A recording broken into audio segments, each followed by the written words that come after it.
wabarakatuh. Selamat pagi dan semangat pagi kepada Bapak Ibu dan siswa-siswi di seluruh penjuru Nusantara. Alhamdulillah kita bertemu silaturahmi lagi dalam pertemuan kita yang kedua di pembelajaran daring KKSI 2020 tema pemijahan berkualitas tinggi. Semoga kita semua dalam keadaan sehat dimanapun kita berada dapat melaksanakan seluruh rangkaian kegiatan KKSI ini dengan baik dan lancar tanpa halangan suatu apapun. Baiklah, pada pertemuan kali ini ada dua materi yang akan kita sampaikan, ada dua topik. Topik yang pertama adalah tingkat kematangan gonad koi, dan yang kedua adalah pemulihan induk ikan koi. Di sini juga akan disampaikan oleh dua pemateri. Yang pertama akan disampaikan oleh saya sendiri, kemudian yang kedua nanti akan disampaikan oleh Bu Khadijah. Sebelum memulai kegiatan, alangkah baiknya kita memulai dengan doa. Doa menurut agama dan kepercayaan masing-masing, berdoa dipersilahkan.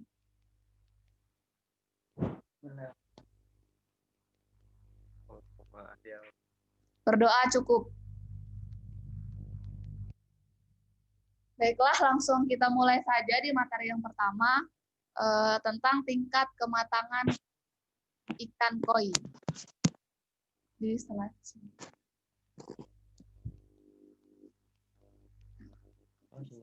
Apakah sudah muncul tampilan share screen-nya Bapak Ibu? Sudah Bu Widya. Oke, siap. Nah, di sini kita akan membahas tentang tingkat kematangan gonad.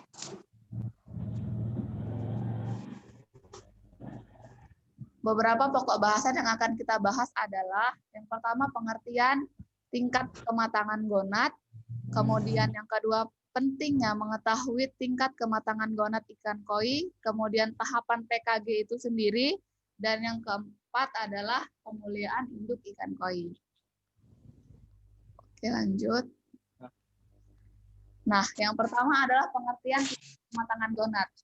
Untuk kita semua, notabene-nya memang dari jurusan perikanan, dari basicnya dari perikanan, tapi sebenarnya kan kita yang mengikuti KKSI ini tidak semuanya siswa atau Bapak Ibu guru perikanan. Makanya kita akan bahas pengertian tingkat kematangan gonad ini untuk berhasilnya proses pemijahan ikan koi itu sendiri.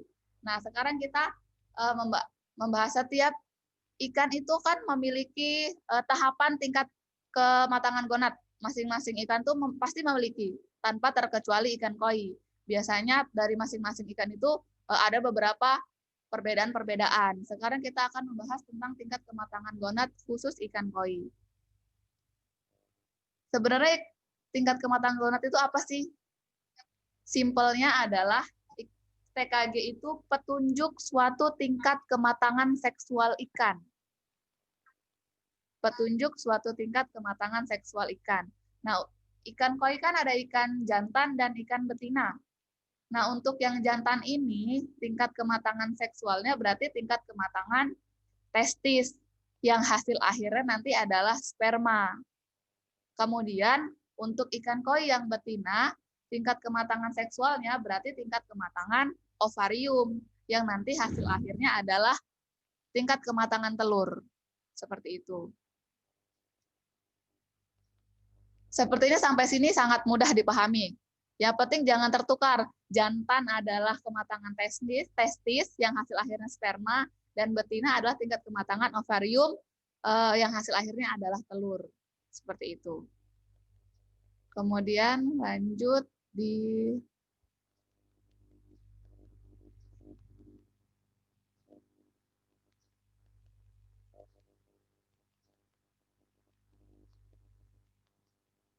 bisa.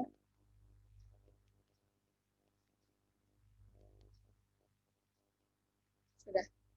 Nah, kemudian yang selanjutnya adalah pentingnya pengetahuan tentang tingkat kematangan gonad.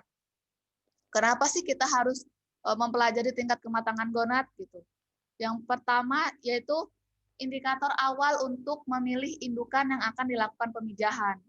Jadi Bapak Ibu kalau tidak mengetahui informasi tentang tingkat kematangan gonad ini, Bapak Ibu tidak bisa menentukan mana sih ikan yang bisa dipijahkan, sampai sebatas sampai di tingkat mana sih tingkat kematangan indukan itu, seperti itu.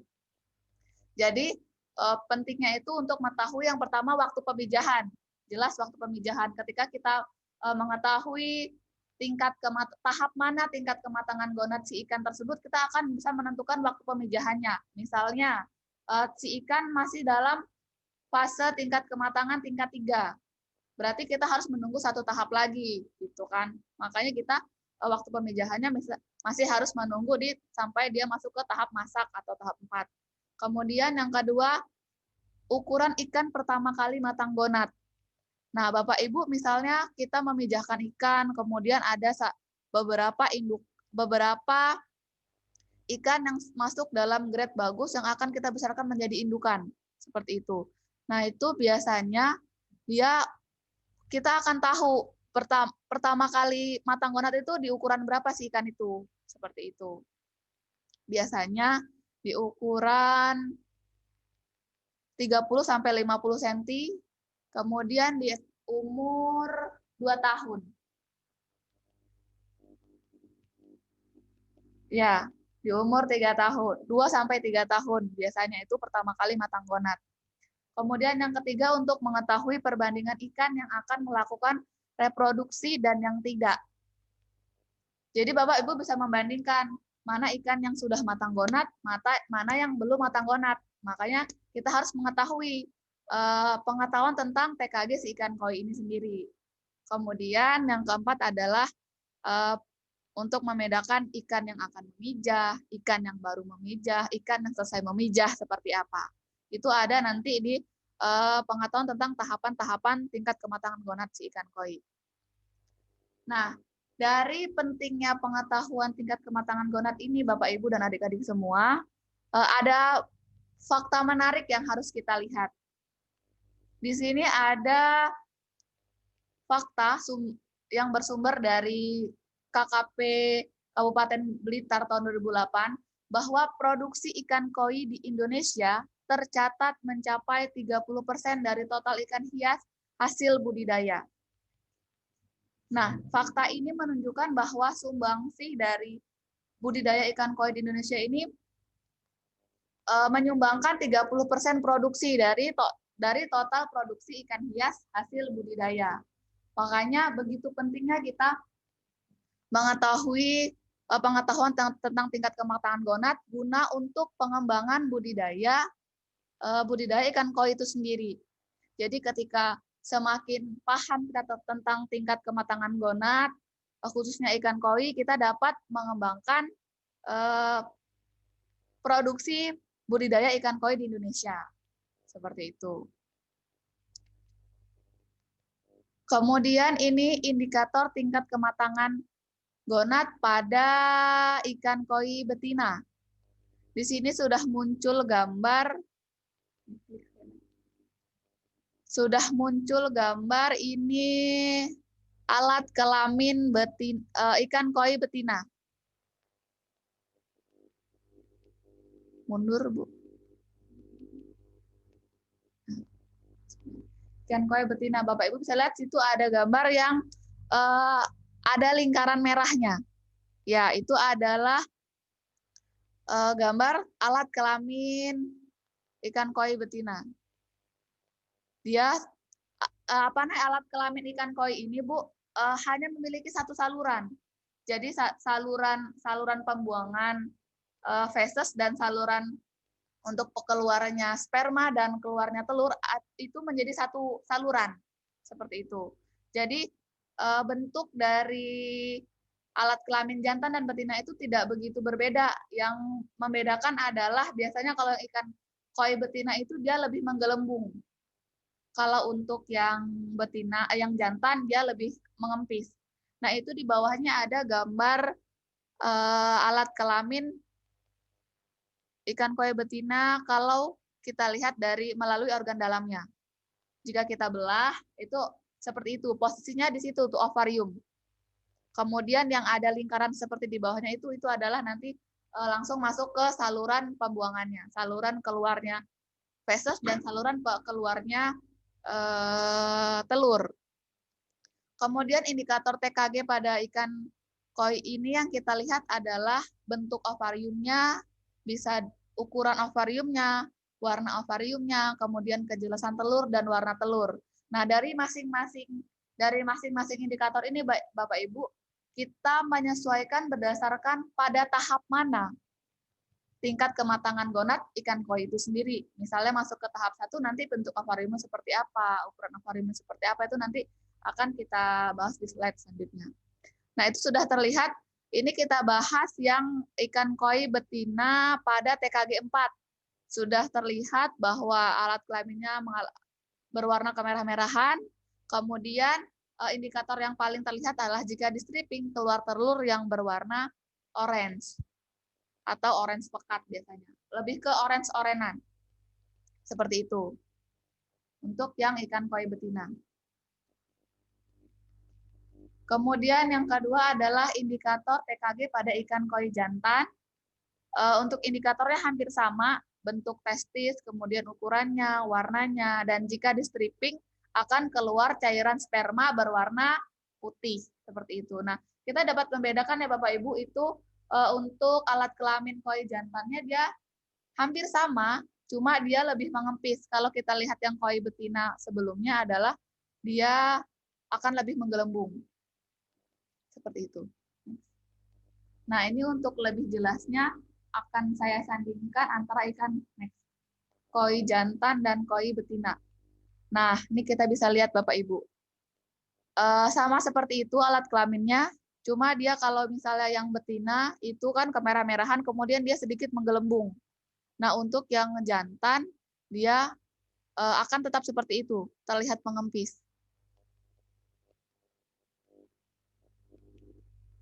Lanjut. Nah, ini yang saya bahas tadi, bahwa indikator-indikator itu sesuai dengan tahapan TKG-nya.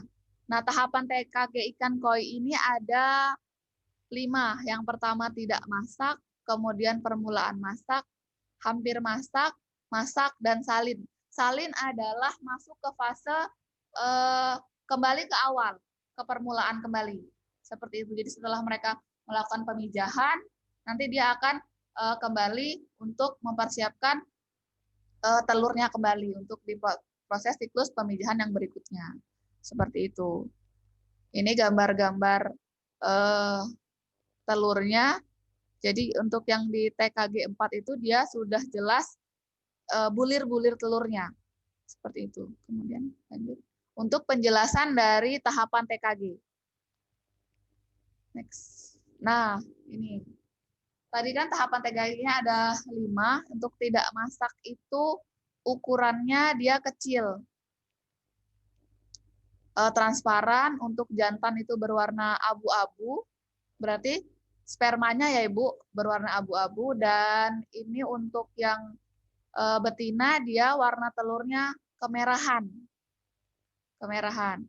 Nah, kemudian masuk ke permulaan masak, dia sudah 1/4 memenuhi rongga ovarium dan rongga testis, seperti itu. Kemudian kalau untuk betina telurnya belum nampak. Dia masih berbentuk cairan atau minyak, seperti itu. Kemudian yang hampir masak sudah setengah memenuhi rongga ovarium, kemudian untuk yang dan rongga testis, kemudian untuk gonad jantannya dia akan berwarna putih, dan betina sudah memasuki warna orange. Seperti itu. Untuk yang hampir masak, untuk TKG keempat, masak sudah hampir penuh, atau 3/4 dia memasuki rongga ovarium. Warna gonadnya hampir sama dengan warna gonad di tahap ketiga.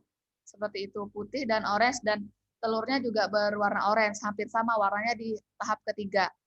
Tapi di sini untuk yang tahap keempat ini, dia bulir-bulir telurnya sudah terlihat jelas Bapak Ibu di tahap keempat ini, di tahap masak. Bulir telurnya sudah terlihat jelas. Dan warnanya dia sudah lebih cenderung oranye pekat, seperti itu.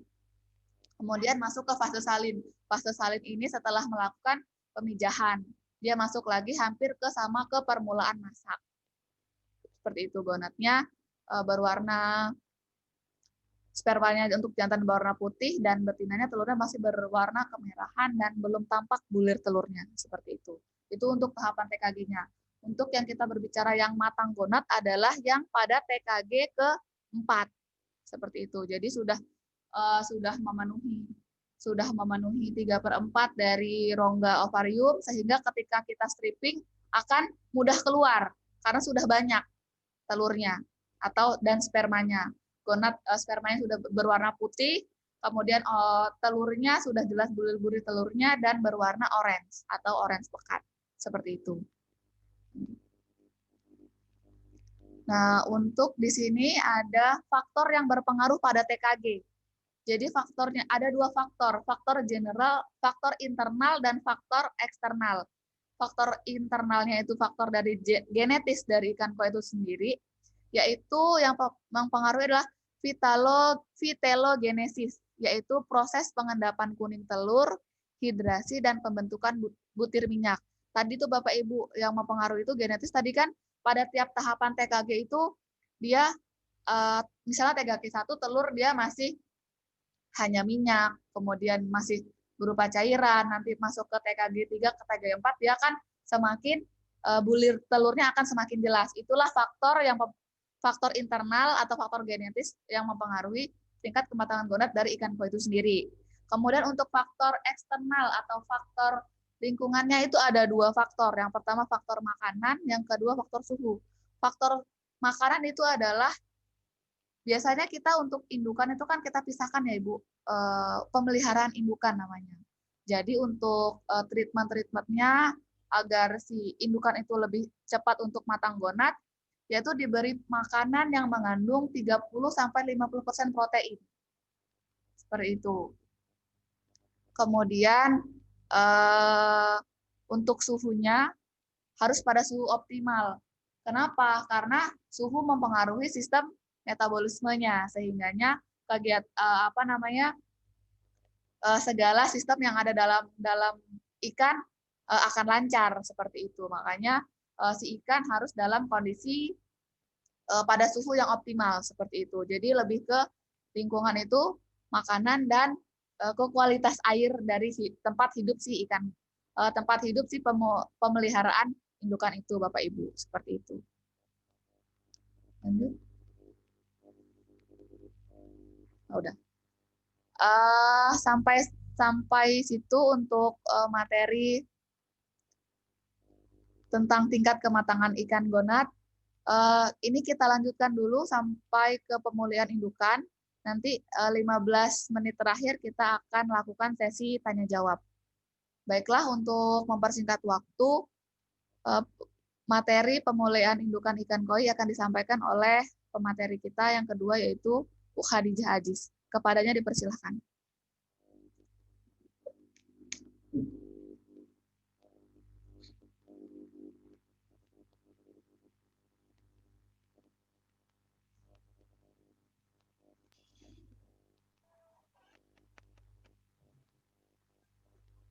Olah lah.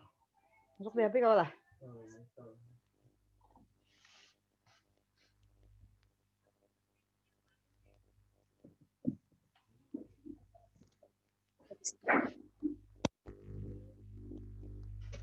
Biar kecil kan ini. Nah, kudip-kudip.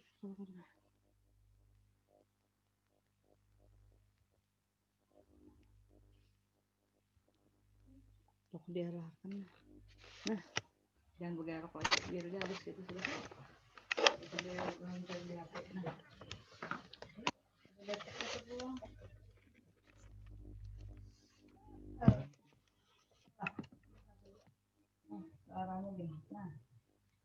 Bismillahirrahmanirrahim. Assalamualaikum warahmatullahi wabarakatuh.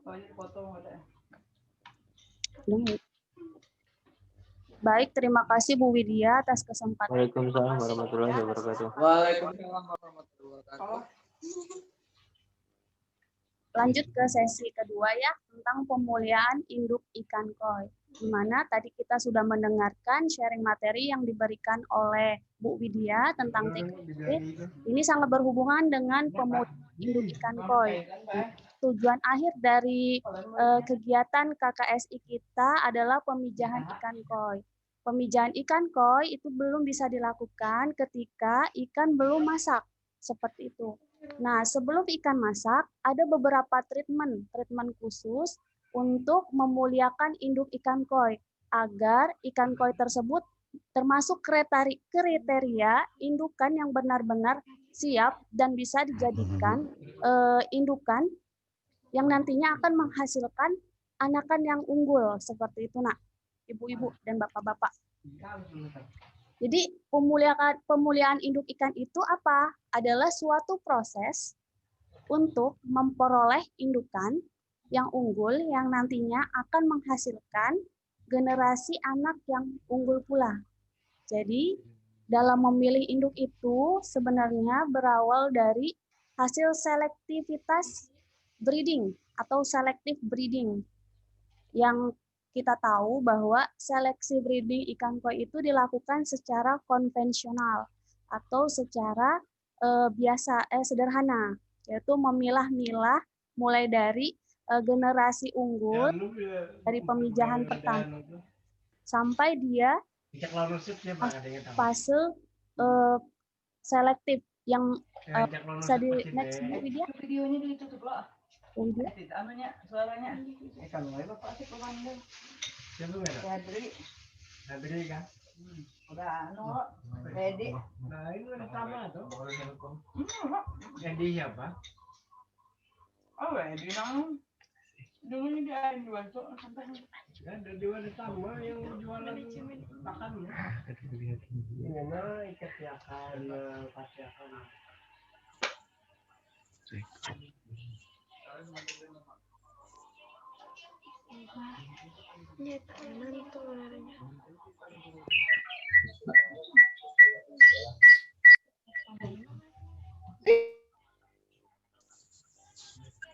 Cara calon ini.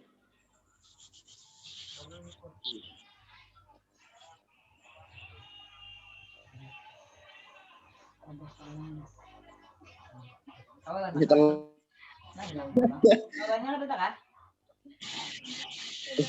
pikirku gak ada materi.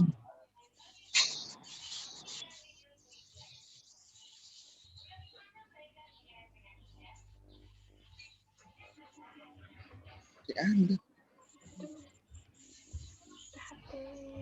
Dua materi mana habis jual? Untuk Materialnya habis kan, Nak?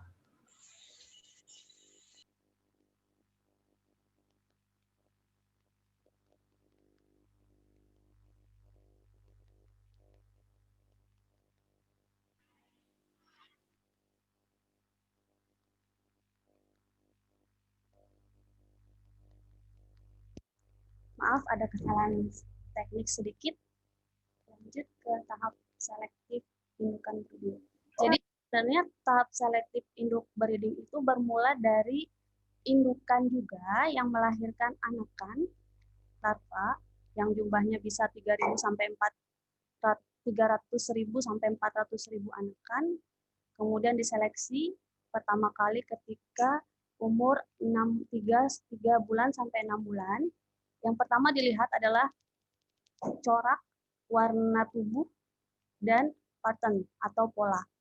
Selektif pertama dilakukan pada tahap tersebut. Jika ikan koi beranjak umur 2 tahun, dilakukan selektif kembali. Apa yang dinilai adalah bentuk dan postur tubuh. Jadi beberapa tahap seleksi itu yang nantinya akan dipilih indukan ikan koi bermula dari selektif awal.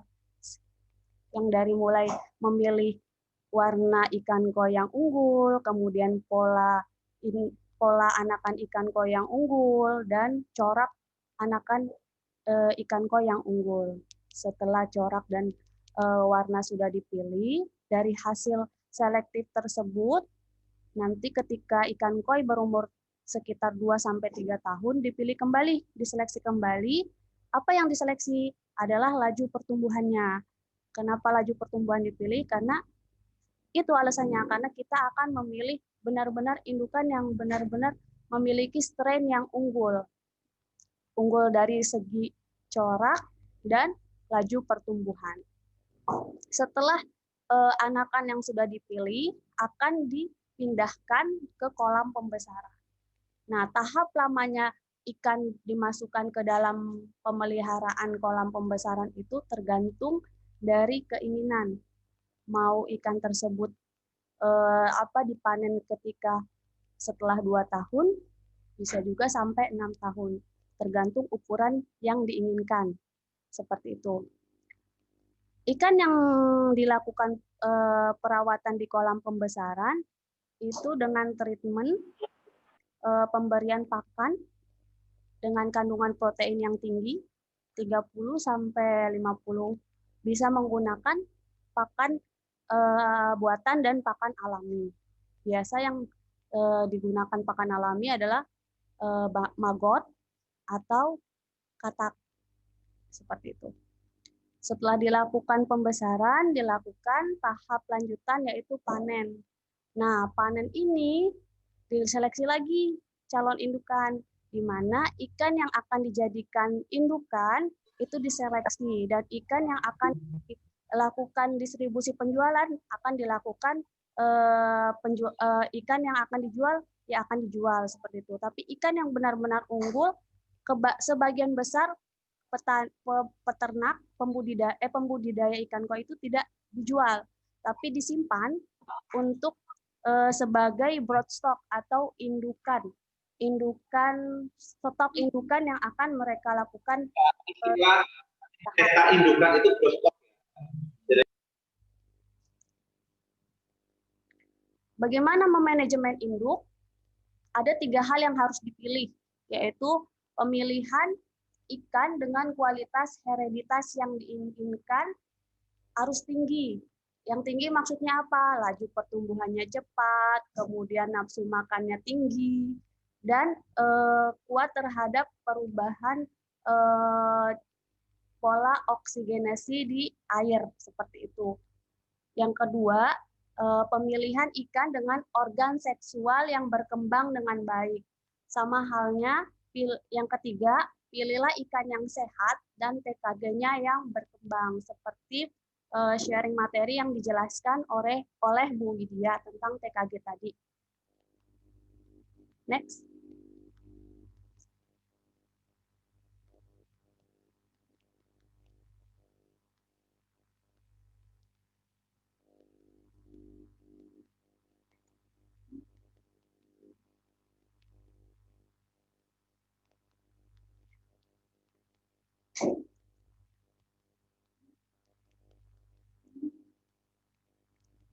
Lanjut ke syarat calon induk.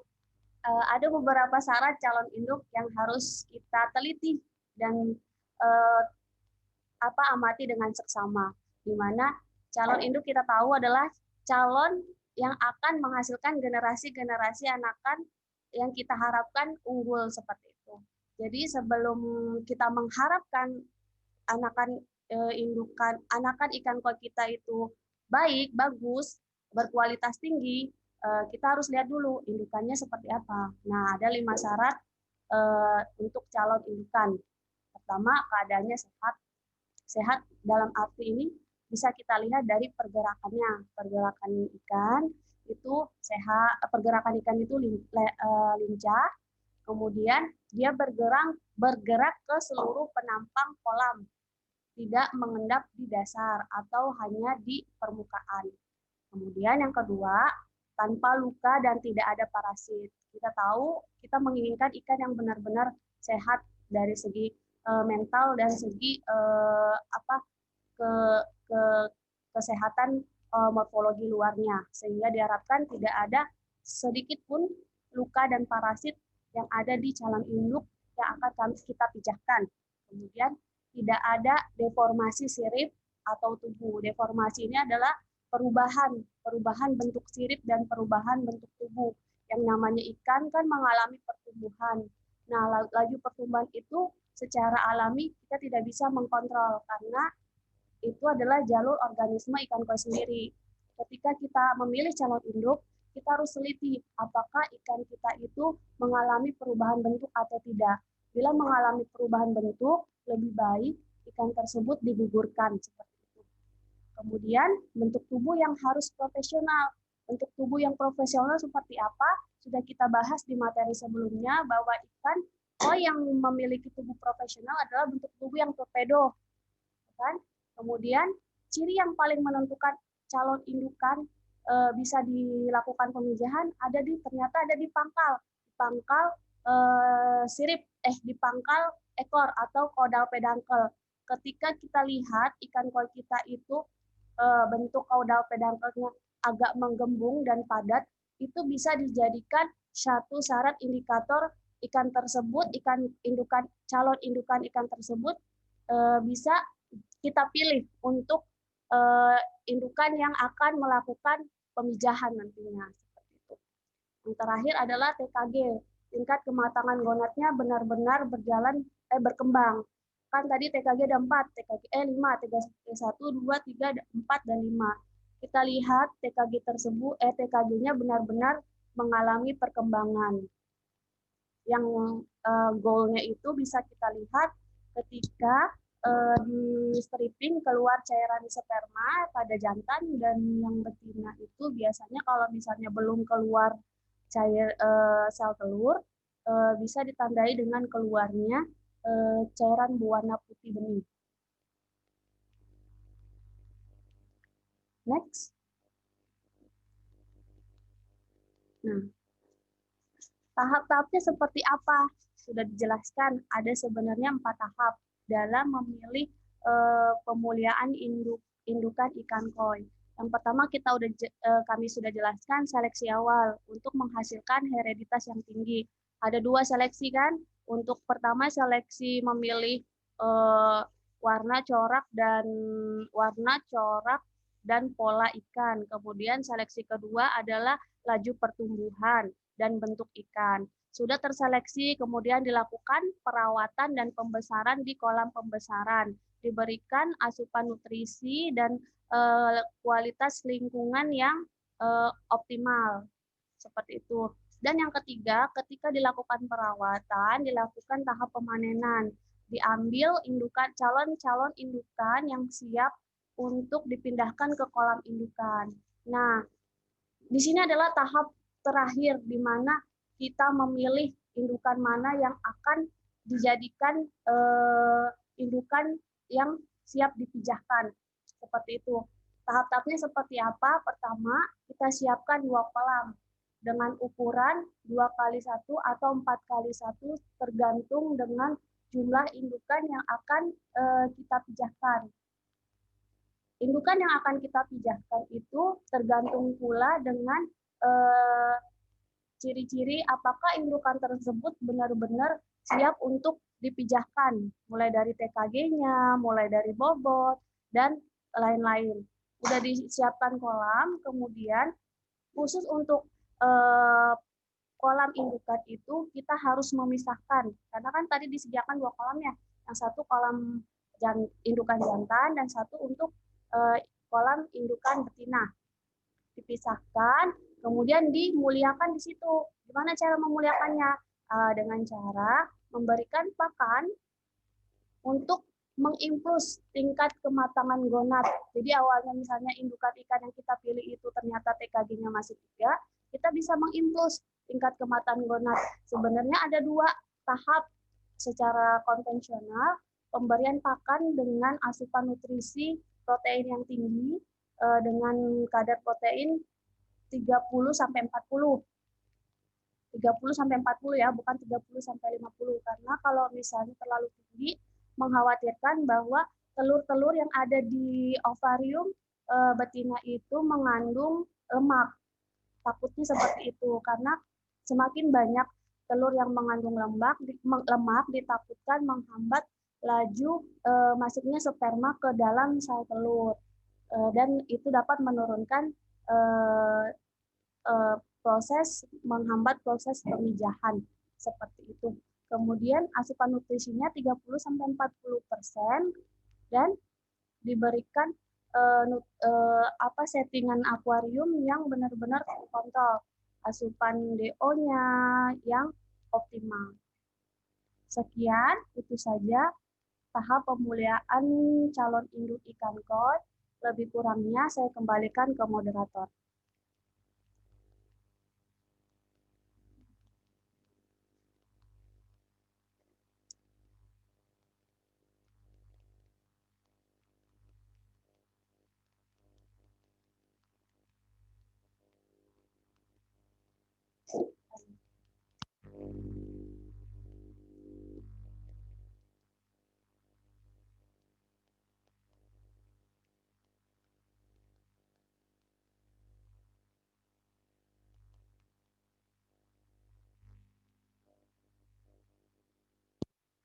Oke, Bapak Ibu, itu tadi materi yang telah kita sampaikan terkait dengan tingkat kematangan gonad dan pemuliaan induk. Kita masuki 15 menit sebelum penutupan, kita akan sesi diskusi. Bapak, Ibu, atau adik-adik semua di seluruh penjuru Nusantara, apabila ada yang ingin ditanyakan, dipersilahkan. Assalamualaikum Ibu, izin bertanya. Ya, siap Pak Dwi. Ya, terima kasih untuk waktunya ya. Kami dari SMK Negeri Jawa Tengah di Pati. Ya. Di sini mau menanyakan, tadi kan dijelaskan bahwa untuk meningkatkan kematangan tingkat gonad itu dipengaruhi dua aspek.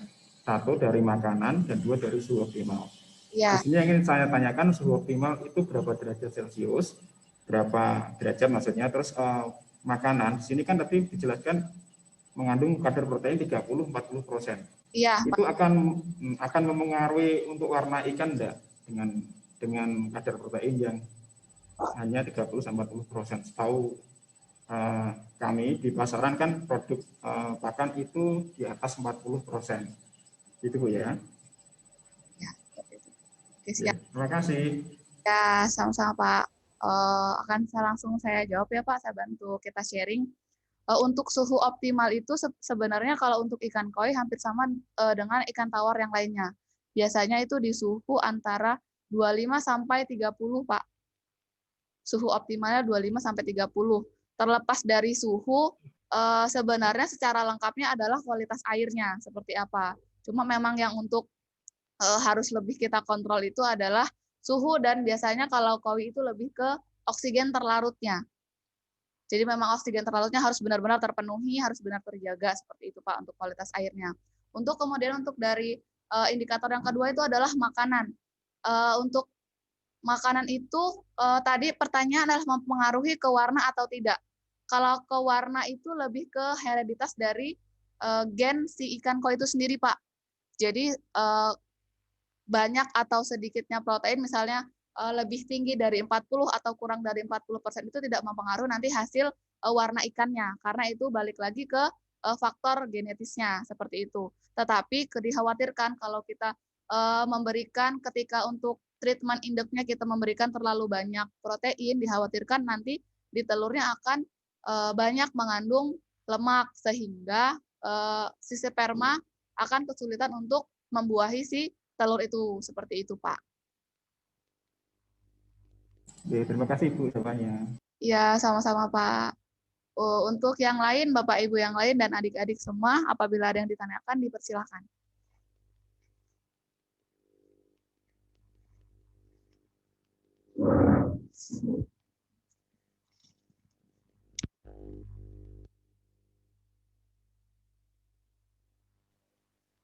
Selamat pagi, Bu.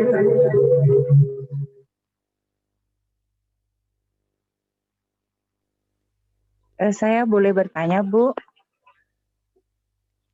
Halo?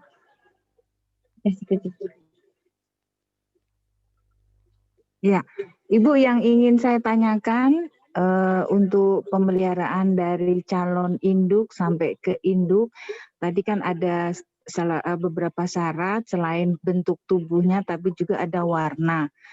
Menurut Ibu, pengalaman Ibu, adakah cara tambahan dalam pemberian pakan supaya memperjelas corak warna? Barangkali ada jenis pakan lain yang bisa memperjelas corak warna, karena itu kan juga menjadikan salah satu ciri untuk indukan yang unggul ya Bu. Terima kasih, Bu.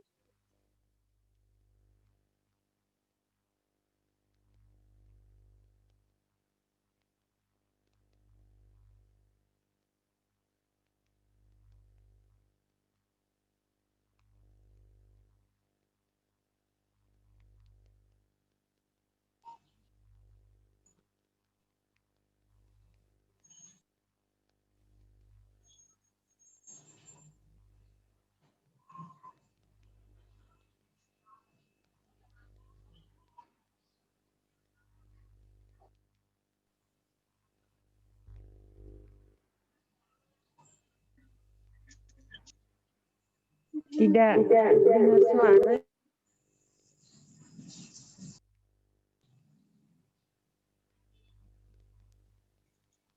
Bu, ending Bu. Tidak dengar suara ya, Bu. Dengar? Baru dengar, Ibu. Oh iya, siap. Saya ulangin lagi, Bu. Kalau untuk pemberian pakan itu sebenarnya tidak serta-merta dia secara langsung akan mempengaruhi hasil warnanya. Seperti itu untuk warnanya. Balik lagi ke gen awalnya, Bu. Kualitas si indukannya itu sendiri sebetulnya. Jadi kalau untuk pemberian pakan itu lebih ke treatment kita bagaimana si ikan itu cepat untuk dapat dipijahkan. Seperti itu. Kalau untuk hasil warnanya nanti itu adalah secara alamiah, Bu, alamiah. Seperti sumber yang pernah saya baca, memang dari satu proses kegiatan pemijahan itu hanya 1-2% yang nantinya bisa dijadikan bibit unggul untuk menjadi indukan kembali. Seperti itu. Jadi misalnya kita menghasilkan 10.000, 1.000 atau seperti itu hanya mungkin 10 ekor ikan yang bisa menjadi grade bagus untuk kita jadikan indukan kembali. Seperti itu. Untuk yang lainnya adalah grade-grade yang sedang. Seperti itu.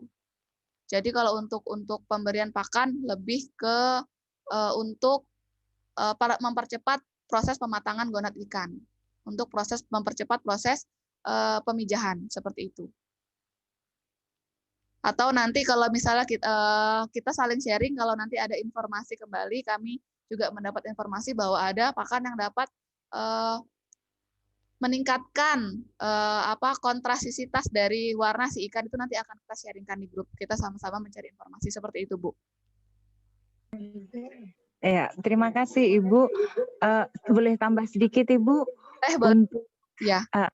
Karena kami yang dari Nabire Papua ini kan baru mengawali. Ya. Induk kami memang sudah umur 3 tahun, kemudian panjangnya sudah mencapai 50 lebih, hampir 60 lah. Ya. Iya. Terus ini kan kami baru tahap awal karena kemarin anak-anak pengecekan sudah matang gonad betul yang seperti Ibu sampaikan. Ya. Nah, ini kami mau proses untuk pemijahan. Saya mau bertanya tentang apakah dalam proses pemijahan antara pemijahan secara alami dengan yang diberikan Ovaprim itu, Bu, ada perbedaan hasilnya? Apakah itu perlu menggunakan Ovaprim atau tidak? Itu, Bu. Terima kasih. Siap. Sebenarnya itu akan harusnya menjadi ini ya, Bu, jadi materi surprise, karena itu sebenarnya materinya akan dibahas besok oleh Bu Dwi dari PM4TK Cianjur tentang pemijahan ikan koi. Tapi di sini saya akan bantu sharing sedikit terkait dengan pertanyaan Ibu, bahwa sebetulnya kalau untuk pemijahan itu tergantung dari tergantung dari ikannya, tergantung dari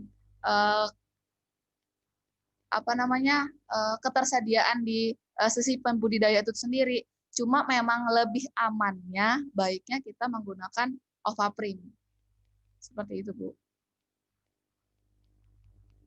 Terima kasih, Bu.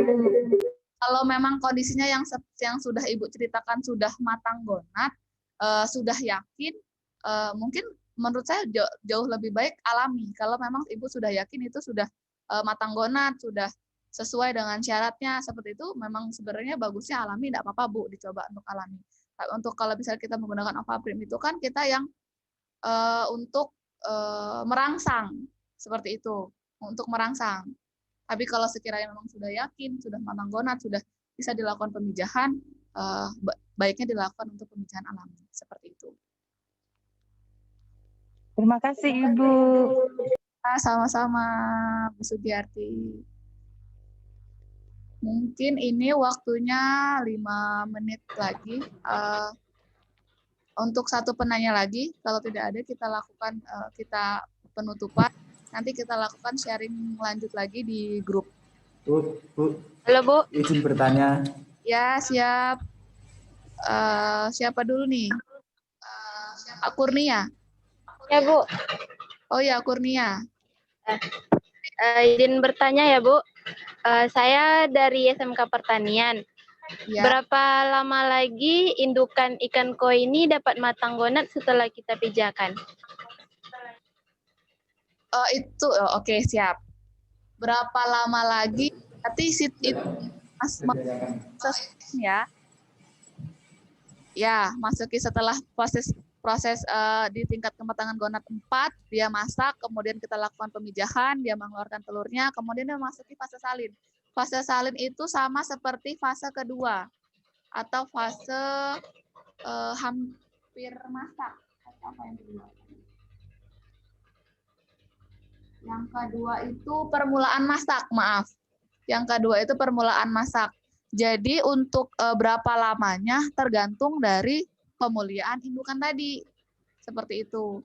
Bagaimana kita memperlakukan indukannya. Kalau misalnya kita biarin aja, nggak kita kasih makan, kualitas air nggak kita jaga, itu pasti akan lama. Justru bahkan malah yang lebih gawatnya itu akan mengancam si indukan itu. Seperti itu. Jadi ya, untuk kalau misalnya mau cepat ya kita harus pemulihan indukannya harus dengan baik seperti itu. Jadi setelah kita memijah nih Bu, induknya kita angkat terus kita pelihara lagi, di situ kita bisa mengontrol tingkat kematangan gonadnya ya Bu? Iya, betul. Karena setelah dia melakukan pemijahan, masuk ke fase salin itu dia masuk ke tingkat TKG 2 lagi. TKG 2 itu permulaan masak. Jadi tidak masuk ke tidak masak lagi. Tidak masak itu adalah ikan yang belum dewasa. Seperti itu. Jadi ketika ikan yang sudah pernah mengalami pemijahan, sudah masuk TKG 4, kemudian masuk ke fase salin, ketika setelah memijah, dia masuk ke TKG 2 lagi, permulaan masak. Jadi dia tinggal di mana kita treatment atau pemuliaan si indukan itu supaya dia cepat matang gonad lagi, seperti itu. Ya Bu, terima kasih Bu. Sama-sama, semangat. Baiklah Bapak Ibu, mungkin waktunya sudah hampir close karena kita juga bertumburan jadwal yang selanjutnya. Untuk sharing adik-adik semua Bapak Ibu, untuk apabila ada pertanyaan kita dapat sharingkan di grup KKSI. Jika adik-adik ada pertanyaan boleh dipertanyakan dengan guru pembimbingnya, nanti guru pembimbingnya akan sharing dengan Bapak Ibu yang lainnya di grup, seperti itu. Terima kasih atas pertemuan hari ini. Kita semua luar biasa, semangat selalu, sehat selalu dimanapun kita berada. Semoga kita dapat melaksanakan kegiatan KKS ini sampai akhir tanpa halangan suatu apapun. Persiapkan semuanya dengan baik, jangan menunda-nunda, lebih cepat lebih baik. Terima kasih Bapak Ibu semua dan adik-adik. Salam semangat, salam hangat dari SMK Negeri 4 Metro Lampung kepada semua peserta di seluruh Nusantara. Selamat pagi. Wabillahi taufiq wal hidayah. Wassalamualaikum warahmatullahi wabarakatuh. Waalaikumsalam warahmatullahi wabarakatuh.